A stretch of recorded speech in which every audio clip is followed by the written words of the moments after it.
ಯಾರನ್ನು ಹುಡುಕ್ತಿದ್ದೀರಮ್ಮ? ಅದು ನನ್ನ ಜೊತೆ ಇನ್ನೊಬ್ಬ ಮುತ್ತೈದೆ ಸೇರಿ ಪೂಜೆ ಮಾಡಿದ್ರೆ ಶ್ರೇಷ್ಠ ಅಂತ ಗುರುಗಳು ಹೇಳಿದ್ರು. ಅದಕ್ಕೆ ನೋಡ್ತಾ ಇದ್ದೆ. ಕನ್ಯೆ ಆದರೂ ಪರವಾಗಿಲ್ಲ ಅಂತ ಹೇಳಿದ್ದಾರೆ.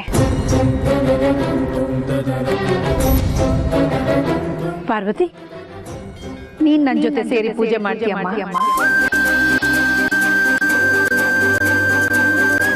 ಅಮ್ಮ, ನಾನು ನಿಮ್ಮ ಜೊತೆ? ದೇವ್ರ ಮುಂದೆ ನಾನು ಯಾರು ನೀನು ಯಾರು? ಎಲ್ಲರೂ ಸಮಾನೆ. ಮಂಗಳಾರತಿಗೆ ಸಮಯ ಆಯಿತು, ನಾವು ದೀಪ ತಯಾರು ಮಾಡ್ಕೋಬೇಕು. ಬಾಮ್ಮ. ಸರಿ ಅಮ್ಮ.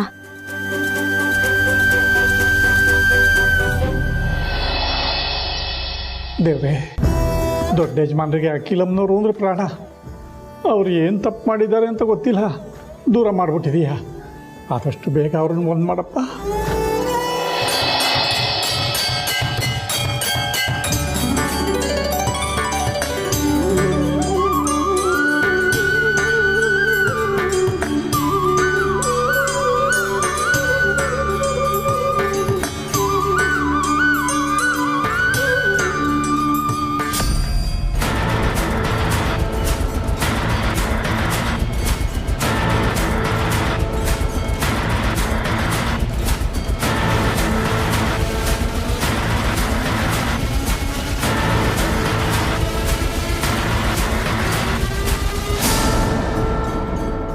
ದೇವ್ರೆ, ಎದ್ದಿರೋ ಬಿರುಗಾಳಿ ಆದಷ್ಟು ಬೇಗ ಶಾಂತ ಆಗ್ಲಪ್ಪ.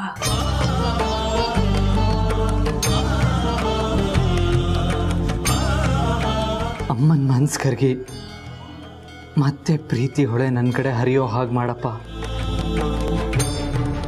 ದೇವ್ರೆ, ಅಖಿಲಮ್ಮ ದೊಡ್ಡ ಯಜಮಾನರು ಮಾತಾಡಿ ಮನಸ್ಸುಗಳು ಹಗುರ ಆಗೋ ಹಾಗೆ ಮಾಡಪ್ಪ.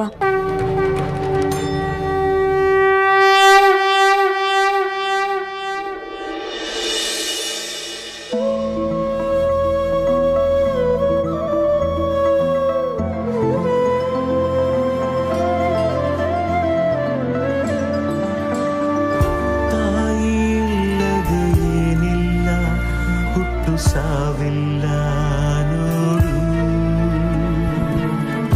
ತಾಯಿ ಇಲ್ಲದೆ ನಾನಿಲ್ಲ, ಇಲ್ಲಿ ನೀನಿಲ್ಲ ನೋಡು.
Thank you Parvati. ಅಯ್ಯೋ, ಥ್ಯಾಂಕ್ಸ್ ಎಲ್ಲ ಯಾಕಮ್ಮ? ನಿಮ್ಗೇನು ಪೆಟ್ಟಾಗ್ಲಿಲ್ಲ ತಾನೆ? ಏನೂ ಇಲ್ಲಮ್ಮ, ಯಾವುದೋ ಧ್ಯಾನದಲ್ಲಿ ನಡೀತಾ ಇದ್ದೆ, ಇದು ಗೊತ್ತೇ ಆಗಲಿಲ್ಲ. ಹೋಗೋಣ.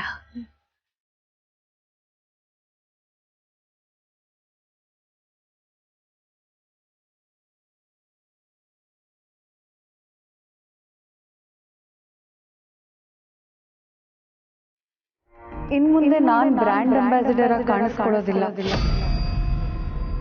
ಪಾರ್ವತಿನೇ ನಮ್ಮ ಕಂಪನಿ ಬ್ರ್ಯಾಂಡ್ ಅಂಬಾಸಿಡರ್.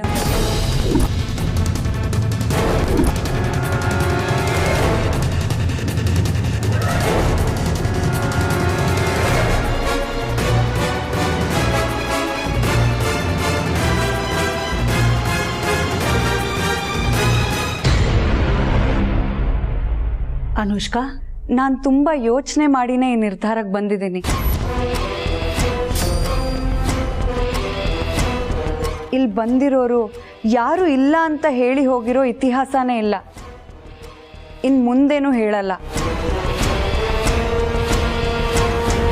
ಯಾವ ಮುಖ ನಮ್ಮನ್ನು ಟಾಪ್ಗೆ ಕರ್ಕೊಂಡು ಹೋಗಿತ್ತೋ ಆ ಮುಖನೇ ನಮ್ಮ ಕಂಪನಿ ಬ್ರ್ಯಾಂಡ್ ಅಂಬಾಸಿಡರ್ ಆಗಿರುತ್ತೆ. ಈಗ ನಿಮಗೆಲ್ಲ ಓಕೆನಾ? ಪಾರ್ವತಿಯವರು ಮತ್ತೆ ಬ್ರ್ಯಾಂಡ್ ಅಂಬಾಸಿಡರ್ ಆಗ್ತಾರೆ ಅಂದರೆ ಎಷ್ಟು ತಿಂಗಳು ಬೇಕಾದರೂ ಕಾಯ್ತೀವಿ. ಇವ್ರ ಮೇಲೆ ನಮಗೆ ಕಾನ್ಫಿಡೆನ್ಸ್ ಇದೆ.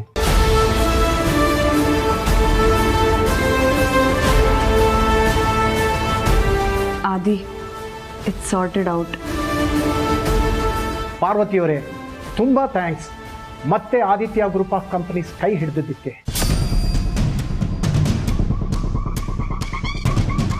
ಥ್ಯಾಂಕ್ ಯು ಅನುಷ್ಕಾ, ಇಷ್ಟು ಒಳ್ಳೆ ನಿರ್ಧಾರ ತಗೊಂಡಿದ್ದಕ್ಕೆ.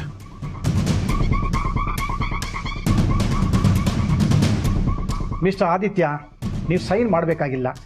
ನಿಮ್ಮ ಕಂಪನಿ ಜೊತೆ ನಾವು ಕಂಟಿನ್ಯೂ ಮಾಡ್ತೀವಿ. All the best. Thank you.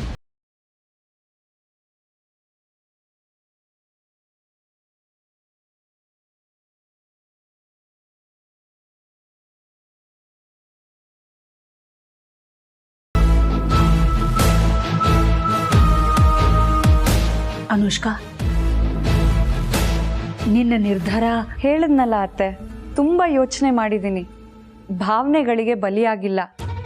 ಯಾವ್ದು ಸರಿನೋ ಆ ದಾರಿಲಿ ನಡಿಬೇಕು.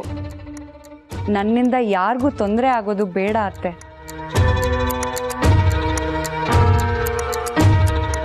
ಈ ನಿರ್ಧಾರದಿಂದ ಆದಿತ್ಯಗೆ ಅವನ ಕರಿಯರ್ಗೆ ಒಳ್ಳೇದಾಗಬೇಕು ಅನ್ನೋದೇ ನನ್ನ ಆಸೆ.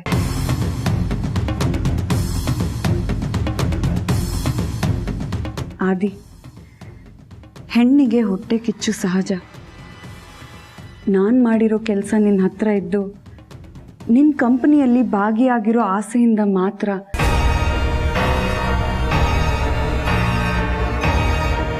ಏಟ್ ಕೊಟ್ಟೆ, ಪಾಠ ಕಲಿಸಿದೆ. ಥ್ಯಾಂಕ್ಸ್.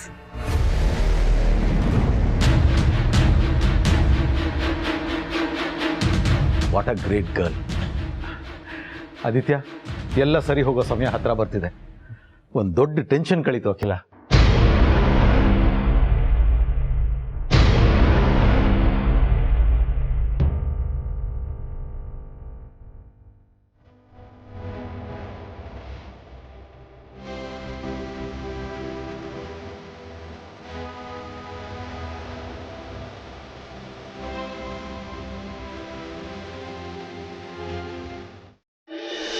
ಪಾರ್ವತಿ, ಒಂದು ನಿಮಿಷ.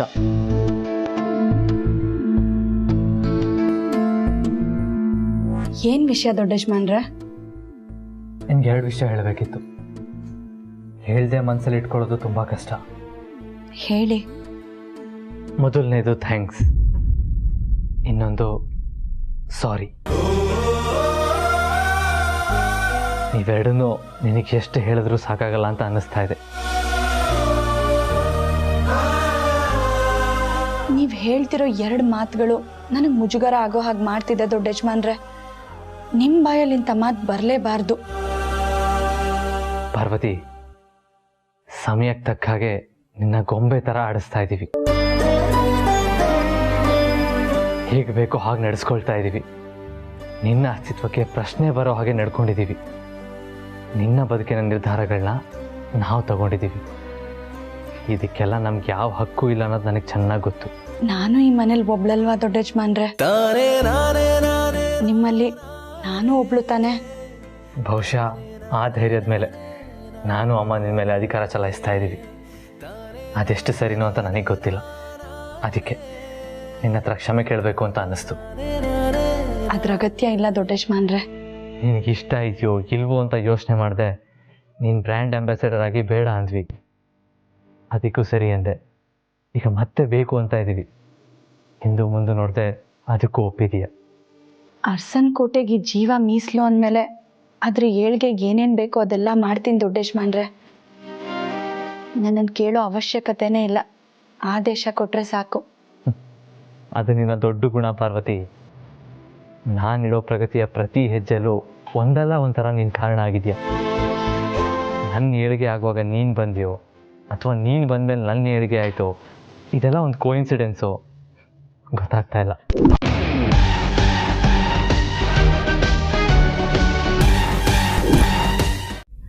ನಿಮ್ಮ ಮೇಲೆ ನಮಗೆ ಅಪಾರ ಗೌರವ ಇದೆ. ಪ್ರೀತಿ ಇದ್ರೆ ಸಾಕು. ಆದರೆ ಈಗ ನಾವು ಹೇಳಕ್ಕೆ ಬಂದಿರೋ ವಿಚಾರ ನಿಮ್ಮ ಮನಸ್ಸಿಗೆ ನೋವು ಉಂಟು ಮಾಡ್ಬೋದು.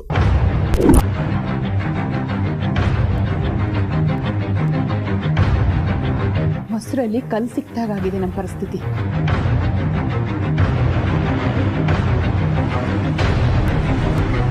ನಿಮ್ಮ ಮುಂದೆ ಹೇಳಕ್ ಭಯನೋ ಅಥವಾ ಮುಜುಗರನೋ ನಮಗೆ ಗೊತ್ತಾಗ್ತಾ ಇಲ್ಲ. ಹೇಳಬೇಕು ಅಂತಾನೆ ಬಂದಿದ್ದೀರಾ, ಅದೇನು ಹೇಳಿ. ನಿಮ್ಮನ್ನ ಮನಸ್ಸಿನಲ್ಲಿ ಇಟ್ಕೊಂಡು ಪೂಜಿಸ್ತಿದ್ದ ನನ್ನ ಮಗಳ ಅನುಷ್ಕಾ ಇವಾಗ ದಿಢೀರಂತ ಒಂದು ನಿರ್ಧಾರ ತಗೊಂಡಿದ್ದಾಳೆ.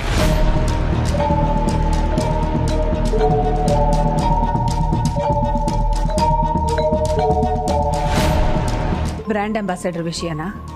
ಅಲ್ಲ,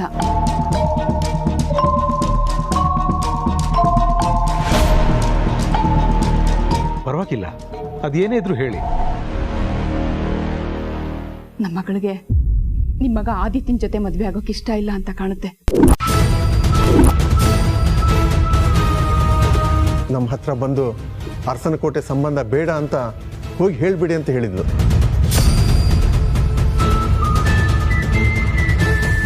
ಏನು ಹೇಳ್ತಿದ್ದೀರಾ?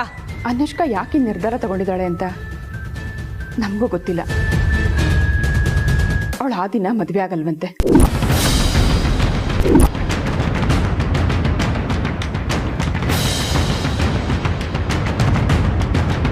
ಈ ನಿರ್ಧಾರ ತಗೊಳ್ಳೋದಕ್ಕೆ ಅನುಮತಿ ಕೊಟ್ಟಿದ್ಯಾರು?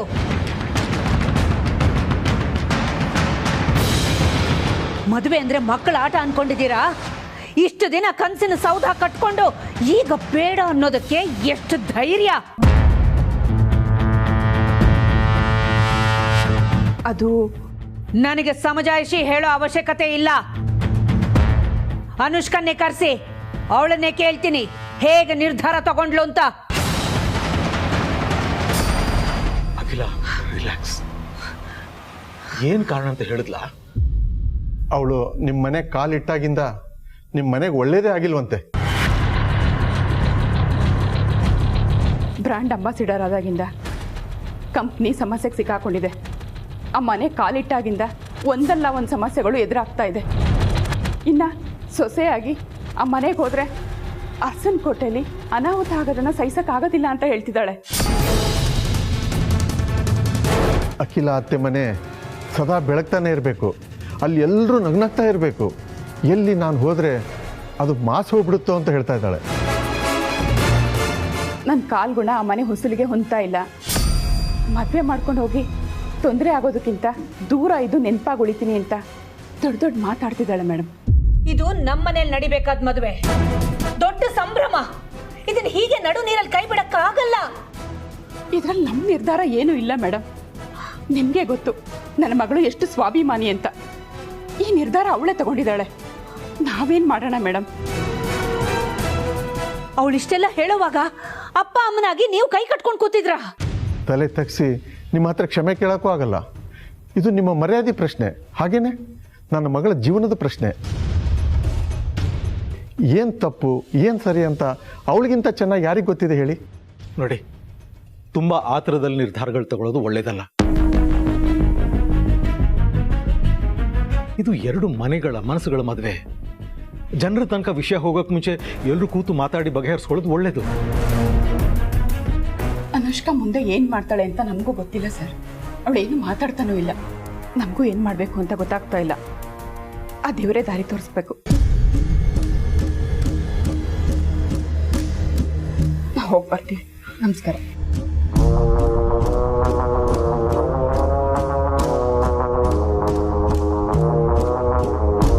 ಅಖಿಲ, ಒಂದ್ಸತಿ ಆದಿತ್ಯನ ಹತ್ರ ಇದ್ರ ಬಗ್ಗೆ ಮಾತಾಡಬೇಕು.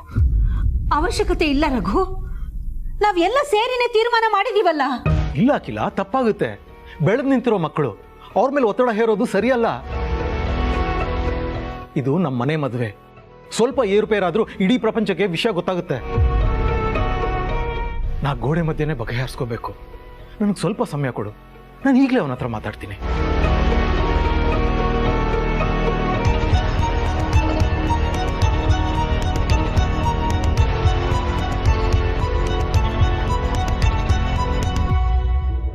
ಇವತ್ತು ಬೆಳಿಗ್ಗೆ ಪೂಜೆ ಮಾಡ್ತಾ ಇರ್ಬೇಕಾದ್ರೆ ಕಣ್ಣು ಮುಚ್ಚಿ ಧ್ಯಾನ ಮಾಡ್ತಾ ಇದ್ದೆ. ನನ್ನ ಗುರಿಯಾಗಿ ಕಂಡಿದ್ದೇನು ಗೊತ್ತಾ?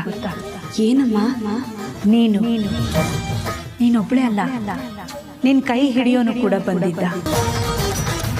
ಆದ್ರೆ ಮುಖ ಮಾತ್ರ ಸರಿಯಾಗಿ ಕಾಣಲಿಲ್ಲ, ಮಂಜಾಗಿತ್ತು. ದೊಡ್ಡಜ್ಮಾನ್ರ,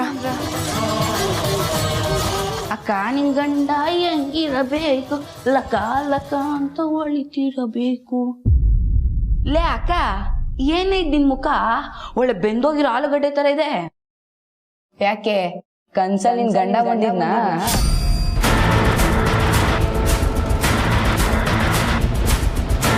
ಹುಚ್ಚುಚ್ಚಾಗಿ ಏನೇನೋ ಮಾತಾಬೇಡ. ಏನ್ ಬಂದಿದ್ ವಿಷಯ? ನಾಳೆ ನಿನ್ ಗಂಡ ನಿನ್ ಕೈ ಹಿಡಿಯೋದ್ ಫಿಕ್ಸು, ಬೇಕಾದ್ರೆ ಬರ್ದಿಟ್ಕೋ. ಲೇ ಗಣಿ, ಪದೇ ಪದೇ ಗಂಡ ಅಂತಿದ್ರೆ ಚೆನ್ನಾಗಿರೋದಿಲ್ಲ, ನೋಡ್ಕೋ. ಲೇ ಅಕ್ಕ, ಗಂಡ ಗಂಡ ಅಂತ ಹೇಳ್ತಿರೋದ್ ನಾನಲ್ಲ, ಪೇಪರು. ಅದ್ರಲ್ಲಿ ವಾರದ ಭವಿಷ್ಯ ಹಾಕಿದಾರ ಅಕ್ಕ. ನಿನ್ ಭವಿಷ್ಯದಲ್ಲಿ ಅದೇ ಅಕ್ಕ ಇರೋದು. ನಿನ್ ಗಂಡ ಬಂದು ನಿನ್ ಕೈ ಹಿಡ್ಕೋತಾನೆ. ಅದಕ್ಕೆ ಒಂದು ಒಳ್ಳೆ ಸೀರೆ ಉಟ್ಕೊಂಡು ಜುಮ್ ಅಂತ ರೆಡಿ ಆಗು. ಈಗ ನಿಂಗೆ ಬೀಳ್ತಾವ್ ನೋಡು, ಅತಿ ಆಯ್ತು ಕಣೋ ನಿಂದು. ಅಯ್ಯೋ, ಏನೋ ಹೇಳೋಣ ಅಂತ ಬಂದ್ರೆ ನನ್ ಮೇಲೆ ಎಗರಾಡ್ತೀಯಾ? ಹೇಳೋಲ್ಲ ಬಿಡು. ಲೇ ಗಣಿ, ಅದೇನ್ ಹೇಳ್ಬಿಟ್ಟು ಹೋಗೋ. ದೊಡ್ಡ ಯಜಮಾನ ಕರೀತಾ ಇದಾರೆ, ಹೋಗು. ನಿಜವಾಗ್ಲೂ ಕರೆದ್ರಾ? ಅವ್ರ ಮೇಲೆ ಆಣೆಗೂ ಕರೆದ್ರು. ಏಯ್, ಅವ್ರ ಮೇಲೆಲ್ಲ ಯಾಕೋ ಆಣೆ ಇಡ್ತೀಯಾ? ಬಿಡ್ತು ಅನ್ನೋ. ಒಳ್ಳೆ ಸವಾಸ ಆಯ್ತಕ್ಕ ನಿಂದು. ಬಿಡ್ತು ಮೊದ್ಲು ಬೇಗ ರೆಡಿ ಆಗ್ಬಿಟ್ಟು ಹೋಗು, ಅವ್ರು ಕಾಯ್ತಾ ಇದ್ದಾರೆ.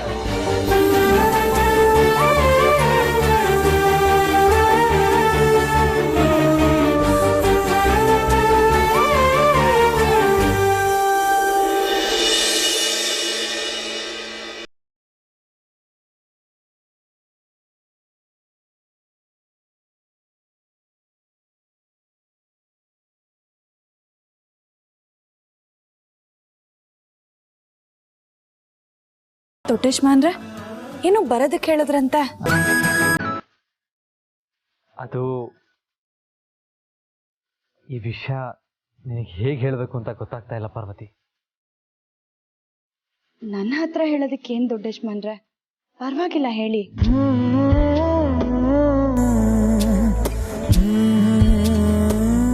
ಮನಸ್ಸಲ್ಲಿ ನೂರಾರು ಭಾವನೆಗಳು ಸಿಕ್ಕಾಕೊಂಡು ಗಂಟಾಗಿ ಪರದಾಡ್ತಾ ಇದೆ ಪಾರ್ವತಿ. ಭಾವನೆಗಳು ಮಾತಾಗಿ ಹೊರಗಡೆ ಬಂದಾಗಲೇ ಆ ಗಂಟು ಬಿಡ್ಸೋಕೆ ಸಾಧ್ಯ.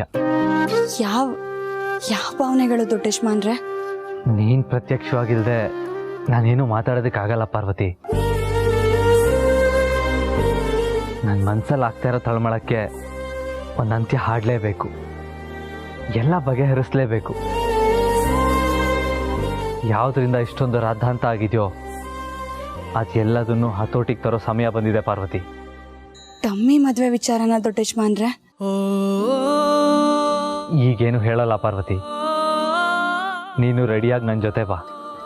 ನಾನು ತಗೊಂಡಿರೋ ನಿರ್ಧಾರನ ನಿನ್ನ ಮುಂದೆ ಹೇಳ್ತೀನಿ. ಎಲ್ಲ ಸಂಬಂಧಗಳಿಗೂ ಅರ್ಥ ಕೊಡೋ ಪ್ರಯತ್ನ ಮಾಡ್ತೀನಿ. ದೊಡ್ಡಜ್ಮಾನ್ರೆ, ನೀವೇನ್ ಹೇಳ್ತಿದ್ದೀರಾ ಅಂತ ಅರ್ಥ ಆಗ್ತಿಲ್ಲ. ಹೇಳದ್ನಲ್ಲ ಪಾರ್ವತಿ, ಎಲ್ಲದಕ್ಕೂ ಅರ್ಥ ಸಿಗುತ್ತೆ ಅಂತ. ಇಷ್ಟು ದಿನ ನನ್ನ ನಿನ್ನ ನಡುವೆ ಇದ್ದ ಅಂತರ, ನನ್ನ ನಿನ್ನಿಂದ ಆದ ಘಟನೆಗಳಿಗೆ ಇವತ್ತು ಉತ್ತರ ಹುಡುಕೋ ದಿನ. ನನಗೆ ನಿನಗೆ ತುಂಬ ಮುಖ್ಯವಾದ ದಿನ ಪಾರ್ವತಿ.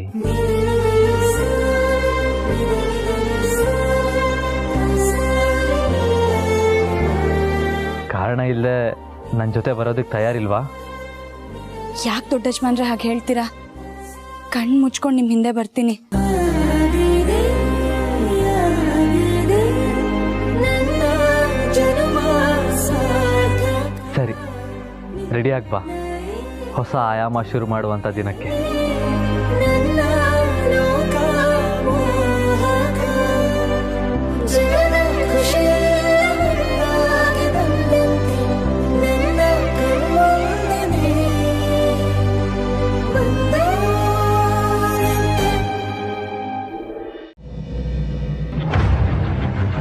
ದೇವ್ರ ಹತ್ರ ಬೇಡ್ಕೋತಿದ್ದೆ, ಬೇಡಿಕೆಗಳು ಜೋರಾಗಿದ್ವು, ಆದ್ರೆ ನನಗೆ ಕೇಳಿಸ್ಲಿಲ್ವಲ್ಲ ಸಾವಿತ್ರಿ, ತಪ್ಪಲ್ವಾ? ದೇವ್ರ ಮುಂದೆ ನಿಂತು ಏನು ಕೇಳ್ಕೊಂಡ್ರು ಅದು ನನ್ನ ಮತ್ತು ಆ ತಾಯಿ ನಡುವೆ ನಡೆಯೋ ಸಂವಾದ ಅಲ್ವಾ ಅಮ್ಮೋರೆ? ಅದು ಅವನ ಕಿವಿ ಕೇಳೋ ಗುಟ್ಟಾಗಿದ್ದರೆ ಮಾತ್ರ ಫಲಿಸುತ್ತೆ, ಎಲ್ಲರಿಗೂ ಕೇಳೋ ಹಾಗಾದರೆ ಫಲಿಸಲ್ಲ. ನೀನು ಈ ಮನೆಗೆ ಬಂದು ಸೇರ್ಕೊಂಡಾಗಿನಿಂದ ಈ ಮನೆ ಬಗ್ಗೆ, ಮನೆಯವ್ರ ಬಗ್ಗೆ, ನನ್ನ ಬಗ್ಗೆ ಅಲ್ಲದೆ ಬೇರೆಯವ್ರ ಬಗ್ಗೆ ನೀನು ದೇವ್ರ ಹತ್ರ ಬೇಡ್ಕೊಂಡಿದ್ದು ನನಗಂತೂ ಗೊತ್ತಿಲ್ಲ. ಈಗಲೂ ಕೂಡ ನನ್ನ ಸಂತೋಷಕ್ಕಾಗಿನೇ ಕೇಳ್ಕೊಂಡಿರ್ತೀಯ ಅಂತ ನನಗೆ ಗೊತ್ತು. ಆದ್ರೆ ನೀನು ಏನ್ ಕೇಳ್ಕೊತಿದ್ಯೋ ಅದು ಫಲಿಸಲ್ಲ.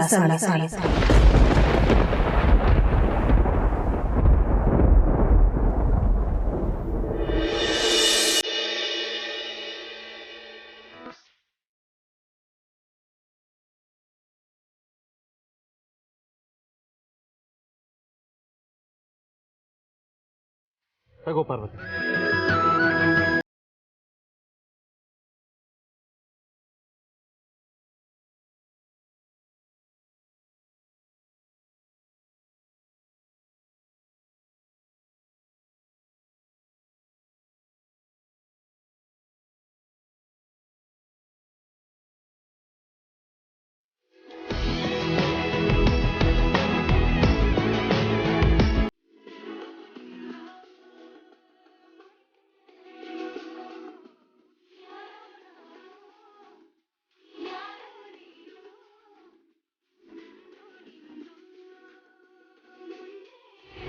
ನನಗಾಗಿ ಬೇಡಿರೋದು ಫಲಿಸಲ್ಲ ಸಾವಿತ್ರಿ.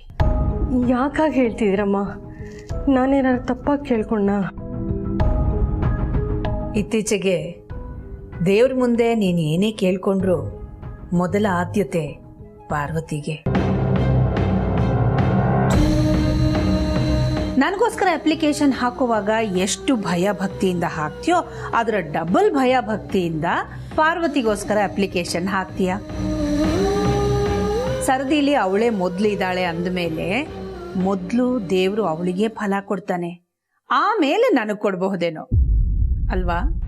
ಆ ದೇವ್ರಿಗೆ ಯಾಕಮ್ಮ ಈ ದೇವ್ರು ಹಂಗು? ದೊಡ್ಡ ಮಾತು. ಸುಮ್ಮನೆ ನಿನ್ನನ್ನು ಛೇಡ್ಸಕ್ಕೆ ಹೇಳಿದೆ ಅಷ್ಟೇ. ಒಟ್ಟಿನಲ್ಲಿ ಆ ದೇವರು ನನಗಾಗಲಿ, ನಿನಗಾಗಲಿ, ಪಾರ್ವತಿಗಾಗಲಿ ಒಳ್ಳೇದು ಮಾಡಿದ್ರೆ ಅಷ್ಟೇ ಸಾಕು. ಪಾರ್ವತಿ ಪರಿಶುದ್ಧ ಮನಸ್ಸಿನ ಹುಡುಗಿ, ಅವಳ ಬೇಡಿಕೆಗಳು ಈಡೇರಬೇಕು, ಅವಳ ಆಸೆ ಪಟ್ಟಿದ್ದು ಅವಳಿಗೆ ಸಿಗಬೇಕು. ಹೌದಮ್ಮ. ಸರಿ, ಮುಂದುವರ್ಸು ದೇವ್ರ ಜೊತೆ ನಿನ್ನ ಸಂವಾದನ.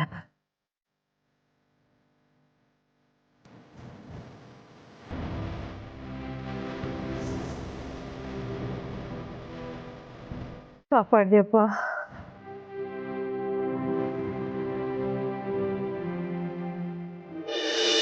ಇಷ್ಟು ದೊಡ್ಡ ಬೊಕ್ಕೆ ಕೊಡೋದಕ್ಕಿಂತ ಒಂದು ಮಳ ಹೂ ಕೊಟ್ಟಿದ್ದಿದ್ರೆ.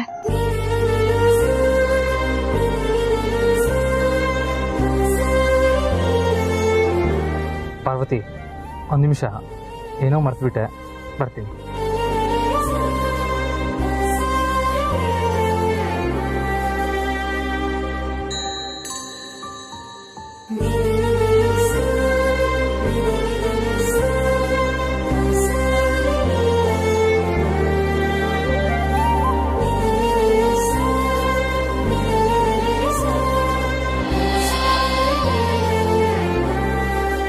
ಏನೇ ಹೇಳು ಪಾರ್ವತಿ, 1000 ರೋಸ್ ಕೊಟ್ಟರು ಹೆಣ್ಣಿನ ಮುಡಿಲಿ ಮಲ್ಗೆ ಹೂ ಕಂಡ್ರೆ ಚಂದ.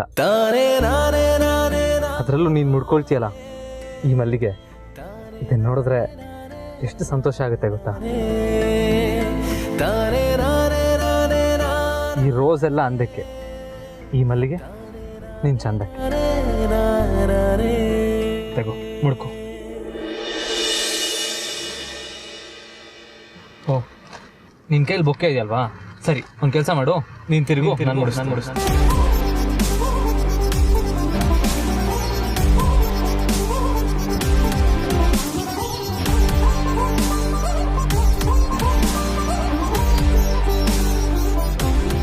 ತಿರುಗು ಪಾರ್ವತಿ.